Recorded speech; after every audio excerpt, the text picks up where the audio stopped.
E aí, seus capitalistas malvadões? Tudo tranquilo?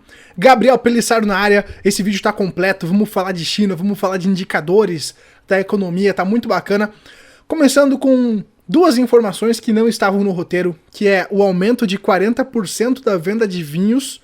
Então o pessoal tá bebendo aí na quarentena, é um setor bacana, existem oportunidades na quarentena, principalmente através do e-commerce, e também uma notícia bacana que vai abranger aí mais da metade da base de investidores da Bolsa, que é a redução das taxas para quem vai investir no Tesouro Selic. Então, você que vai investir até 10 mil reais, agora não vai mais pagar aquela taxinha da B3 de 0,25% ao ano, o que é muito bacana, principalmente para quem está começando a montar a reserva de emergência e tal. Então são duas notícias bacanas aí para dar um pouquinho de esperança no coração. Então, vamos que vamos. Começando agora com as buchas, com os estudos de mercado para entender a saúde da economia. Eu tomo por base essas informações que eu passo aqui para vocês para investir, para tomar as decisões da minha carteira.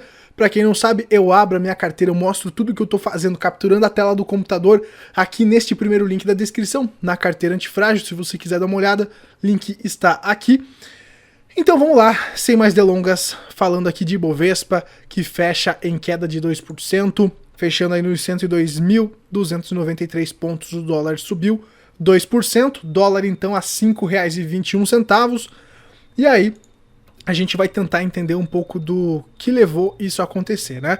Então mais cedo havia algum otimismo devido às expectativas de que os Estados Unidos lancem um pacote de estímulos contra os impactos econômicos por conta do vírus, aos moldes do que foi feito na União Europeia.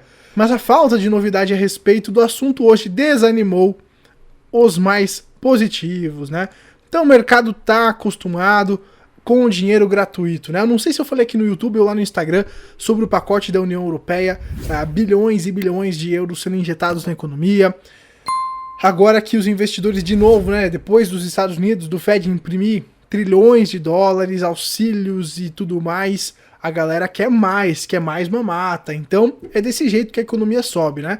E se os caras não dão o leitinho na boquinha, o mercado ele chora, ele esperneia, ele não sobe. Então é algo para ficar de olho. E quando os estímulos acabarem? E quando a mamata acabar? E quando não der mais para imprimir dinheiro ou manter o juro zero? O que vai acontecer, eu te pergunto, né? Então esteja preparado para isso. Pedido de auxílio-desemprego nos Estados Unidos tem alta inesperada. Recuperação do mercado de trabalho estanca.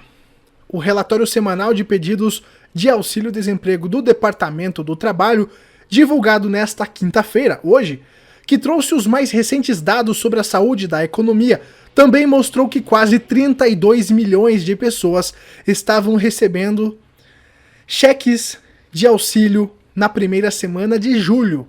A fraqueza do mercado de trabalho joga pressão sobre o Congresso dos Estados Unidos para que prolongue um complemento semanal de benefícios de desemprego de $600, que expira então agora 31 de julho, né, no final desse mês. Então, todos os indicadores que eu vou mostrar a partir de agora vai tudo se linkando. Todos os vídeos, as coisas vão se linkando. Então, fica de olho, hein? E já deixa um like aqui para fortalecer o meu trabalho, que dá um trabalho do caramba para fazer isso. Então, vamos lá. Então, tá aqui o indicador do pedido de seguro-desemprego. A gente vê, então, que a projeção desapontou. Era esperado então, uma melhora do mercado de trabalho, o que não aconteceu. E aí, esse indicador que o Tavi Costa postou hoje, da venda de carros usados, né? Então isso nos dá um sinal do que realmente está acontecendo. Então você vê ali uma explosão, certo? Você vê uma explosão desse indicador. E acontece que a maioria dessas pessoas, elas estão comprando com dinheiro do auxílio, né? Então os preços dos carros usados atingiram níveis recordes. Com isso, como isso vai se sustentar caso o governo corte o auxílio-desemprego de $600 para $100 por semana? Então, pessoal, tudo que está acontecendo agora a bolha inflando de uma maneira jamais vista, com dinheiro gratuito de todas as formas para as pessoas físicas através dos auxílios, que eu não vou tirar o mérito se é necessário ou não, acredito que esse momento talvez exija isso, né? Diferente do Brasil, que aqui é R$600, lá é $600 por semana, então os caras estão recebendo R$10.000 para ficar em casa. E é claro que a economia não vai cair, né? Puxa, os caras estão recebendo uma baita dinheirama para ficar de boa. Então, não é bem assim, pessoal. As coisas ainda nem começaram, entendeu? Ainda tem muito dinheiro grátis. A bolha só tá inflando, a bola de neve só tá aumentando. Tem que ficar de olho nisso. Então, esse indicador aqui mostra, né, que no meio de tanto desemprego e tudo mais, os preços dos carros usados estão aumentando. Por quê? Porque tem mais dinheiro jogado, mais pessoas buscando esses carros, pegando essa graninha, fazendo os investimentinhos e tudo mais. E aí, a gente tá vendo as bolsas subindo, a galera, né? Parece que tá tudo mil maravilhas. É uma doideira, uma insanidade. Vamos seguindo aqui. 7,1 milhões de trabalhadores ficaram sem remuneração em junho. Agora a gente tá falando de Brasil, tá, pessoal? No mês de junho, 27,3% da população ocupada, que equivale a 18,7 milhões de brasileiros, trabalharam menos do que sua jornada habitual, enquanto cerca de 2,6 milhões de pessoas trabalharam acima da média habitual. A média semanal de horas efetivamente trabalhadas em junho foi de 29,5 horas no país, ante uma média habitual de 39,8 horas. Olha a queda. O rendimento efetivo dos trabalhadores foi de R$ 1.944 em junho, 16,6% aquém do rendimento habitual de R$ 2.332. Em maio, a renda efetiva foi 18,5% inferior à habitual. As pessoas estão trabalhando menos, a jornada está encurtada, só que elas estão ganhando menos como consequência. Então é um indicador para a gente ficar de olho. Então as pessoas estão ganhando menos de R$2.000, elas vão consumir menos. Tudo bem que tem o auxílio, mas é algo para ficar de olho, tá? Vamos seguindo aqui, pessoal. O preço do petróleo fecha quase estável, apesar de alta nos estoques dos Estados Unidos. Os estoques de petróleo nos Estados Unidos subiram em 4,892 milhões de barris na semana passada para 536 milhões de unidades, informou o Departamento de Energia do país. O aumento contrariou as expectativas do mercado, que esperavam um recuo de 1 milhão de barris no período. Já os estoques de gasolina recuaram em 1,8 milhão para um total de 246 milhões de barris. Então, isso pode estar nos indicando que as pessoas estão consumindo menos energia. Então, quando você consome menos energia, isso pode indicar uma recessão. As pessoas também estão saindo menos de casa, então é outro fator para ficar de olho. Vendas de casas usadas também em queda. Então, abaixo da projeção. Então, isso deu uma desanimada no mercado. Então, é outro fator que mostra a fragilidade do mercado, que ele não está tão aquecido também para justificar bater recordes e recordes em ações, tá? Se as pessoas também não têm dinheiro, elas não consomem, vai afetar os balanços daqui para frente. É algo para ficar esperto também, tá, pessoal? Lucro da Petrobras deve despencar 97% no segundo trimestre, segundo Banco do Brasil Investimentos. Gente, 97%. Uau! A Petrobras divulgou ontem os dados operacionais no período. A produção média de óleo LGN e gás natural atingiu 2,8 milhões de barris de óleo, representando um crescimento de 6,4% ante o mesmo intervalo de 2019. Na avaliação do BB Investimentos, os efeitos do vírus foram registrados em todas as áreas operacionais da Petrobras, o que explica a projeção mais pessimista sobre o balanço da empresa. O BB Investimentos estima uma queda de 23% então na receita líquida no segundo trimestre para 56 bilhões de reais. O lucro deve despencar 97% no comparativo anual de 19 bilhões de reais para 609 milhões de reais, enquanto o EBITDA cairá 57%. Apesar disso, existem pontos positivos a serem levados em consideração. As boas notícias estão ligadas ao menor patamar de despesas, frutos das melhorias operacionais já apresentados nos últimos trimestres, o que deve colaborar para a manutenção de uma margem EBITDA acima dos 40%, apesar de esperarmos maiores despesas de vendas por conta do forte volume exportado no período, em linha com o primeiro trimestre de 2020. O BB Investimentos também observa que a recuperação dos preços do petróleo no fim do trimestre podem mitigar parcialmente os impactos negativos. Então vamos ver o que vem por aí, né, pessoal? Tem que ficar aí alerta, tá? Banco Central vê falta de dinheiro físico em agosto e pede 437 milhões de reais para aumento da produção. Então é a impressora aí jogando mais dinheiro no mercado, né? O Banco Central enviou o ofício neste mês ao Ministério da Economia, pedindo ao Conselho Monetário, a CMN, a complementação de 437 milhões de reais para a produção neste ano de cédulas, em meio à avaliação de que não haveria dinheiro físico suficiente para fazer frente à demanda afetada pela concessão do auxílio emergencial.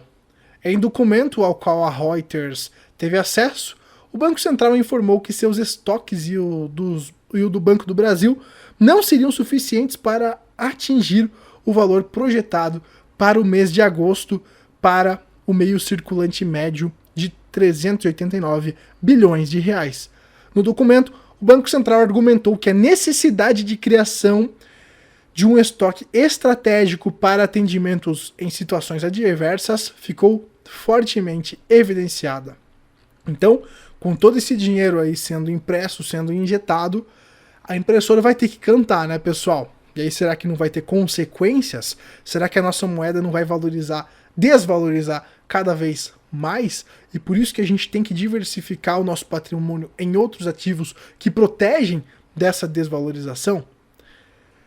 Bom, pessoal, em meio a tantas notícias ruins, a gente tem os salvadores da pátria, né? Felipe Neto diz que situação caótica do Brasil o obriga a fazer barulho. Ai, Felipe Neto, obrigado por você fazer barulho, você é incrível, você está salvando o Brasil. Então, essa também é a realidade cultural, né? O Felipe Neto agora está sendo requisitadíssimo para falar de política e tudo mais. Então a gente vê como que tá a nossa realidade, né, pessoal? E aí, nós vamos para a China. E aí o bicho tá pegando, e agora eu vou até ficar mais sério aqui, porque olha esse vídeo aí. Eu vou ler aqui o textinho do MBL, tá, pessoal? Esse vídeo é bem interessante. Após a ordem americana de fechar o consulado chinês no Texas, por acusação de espionagem, funcionários do governo chinês começaram a queimar papéis e documentos no quintal do prédio onde fica o consulado. Uau! O bicho tá pegando. Vamos lá. Consulado da China nos Estados Unidos é fechado e provoca nova crise. Gigante asiático estuda a retaliação. Representação foi fechada para proteger propriedade intelectual, segundo Departamento de Estado. Nós vamos para essa outra matéria aqui, onde vai nos dizer o seguinte: acusação de roubo sobre vacina para o vírus, né, que está rodando agora aí. Nesta terça-feira, dia 21, o Departamento de Justiça norte-americano denunciou 2 hackers chineses suspeitos de roubar informações sobre projetos de vacinas para o vírus. Os acusados trabalhavam para o Ministério da Segurança de Estado da China, segundo a promotoria norte-americana. O presidente dos Estados Unidos, Donald Trump, já culpou a China pela pandemia. Ele se refere ao SARS como o vírus chinês. Os dois países fazem parte de uma corrida mundial para desenvolver primeiro vacinas para combate à doença. E aí, essa matéria brilhantemente traz aí a questão das disputas tarifárias, né? Então os dois países travaram uma batalha no comércio global nos primeiros anos do governo Trump. O presidente norte-americano impôs tarifas sobre produtos importados do país asiático para torná-los mais caros. Aí tem aqui também o fim do status especial de Hong Kong. Aí toda aquela treta, né, que a China tá instalando uma censura, né, em Hong Kong, a pressão dos Estados Unidos sobre a Huawei, a corrida do 5G. Tem também a divergência sobre o Mar do Sul da China, isso eu vou dar uma aprofundada aqui agora também, que é algo que é interessante a gente observar. A China reivindica os recursos marítimos de 90% do Mar do Sul da China, que é potencialmente rico em recursos energéticos. Brunei, Malásia, Filipinas, Taiwan e Vietnã também dizem ter parte da soberania do mar. Os Estados Unidos rejeitam a pretensão dos chineses. Com frequência, enviam navios de guerra à rota marítima estratégica. Então aí o cerco está armado para dar alguma coisa, alguma cagada, desculpa o termo. Então tem que ficar de olho e levar isso em consideração também. São riscos, são cenários, não quer dizer que vai acontecer. Por isso que você tem que estar preparado, você tem que estar convexo. Se você está investindo, você tem que estar convexo para aproveitar as duas oportunidades. E aí, tem toda aqui a corrida espacial e tudo mais, perseguição à minoria muçulmana, daí tem agora eleições americanas, então tem muita coisa rolando, pessoal, é muito jogo de interesse, é muito jogo de poder, que às vezes a gente nem imagina tudo que está acontecendo nos bastidores, né? Então são fatores que precisam ser levados em consideração na hora de você tomar uma decisão para que você não perca o seu dinheiro. Então não quer dizer que você não pode entrar na bolsa, mas talvez não entrar 100%. Então dá uma equilibrada no portfólio, dolarizar uma parte do patrimônio, colocar em ativos de proteção, ativos escassos que o governo não pode imprimir adoidado. Então é muito bacana você estar ligado nesses detalhes para realmente proteger o seu patrimônio, o da sua família e ganhar dinheiro até mesmo nas quedas. Eu gosto muito das opções também. Lá na carteira antifrágil eu mostro as operações. Hoje mesmo eu voltei a comprar put aí, porque essa história do desemprego, essa queda da bolsa rápida aí me chamou a atenção. A gente sempre compra todos os meses os segurinhos, as opções de put, né, os pozinhos, para caso de alguma encrenca a gente esteja segurado e não perca dinheiro, né? Então, é essa que é a realidade e você tem que estar preparado para todos os cenários. É muita incerteza, é muito jogo de interesse, é muita coisa acontecendo, tem eleições americanas, tem toda essa fragilidade da economia que a gente vem falando aqui no canal desde 2019. O Fed já vinha injetando dinheiro desde 2019, os quantitative easing nunca pararam desde 2008, então de lá para cá já foram trilhões de dólares injetados. Então isso demonstra uma fragilidade econômica, isso demonstra que o mercado não está produzindo, não está natural, certo? E aí entra toda aquela história do socialismo para os ricos, para os amigos do rei, que é o Estado, e socialismo para os mais pobres. Agora eles querem dar renda mínima, dinheiro de graça para todo mundo, e quem vai pagar essa história é a classe média. E aí são cenas para os próximos capítulos para a gente saber o que realmente vai acontecer. A sacada é que a gente tem que estar preparado para todos os cenários. Valeu, pessoal? Então o vídeo já está gigantesco. Tem uma caixinha de perguntas lá no meu Instagram para quem quiser participar. Você pode mandar as suas perguntas por lá. Eu só estou respondendo perguntas por lá, beleza? Aí a gente começa a organizar a parada também. Então fica bacana. Me segue lá no Instagram. Acho que hoje eu vou fazer uma live também. Então tem muito conteúdo por lá. Então me segue no Instagram, @gspelissaro, e manda tua pergunta, porque a caixinha só dura 24 horas, então fique esperto lá, que vira e mexe eu tô abrindo essa caixinha e respondendo a galera por lá. Valeu, pessoal? Então, por hoje é isso. Pra quem não sabe, é lá nos stories, tá? Lá na bolinha lá da minha foto, clica em cima da fotinho, se tiver stories vai estar lá a caixinha, tá? Então corre que só fica por 24 horas. Valeu, pessoal? Então, por hoje é isso, um forte abraço, até a próxima, tchau!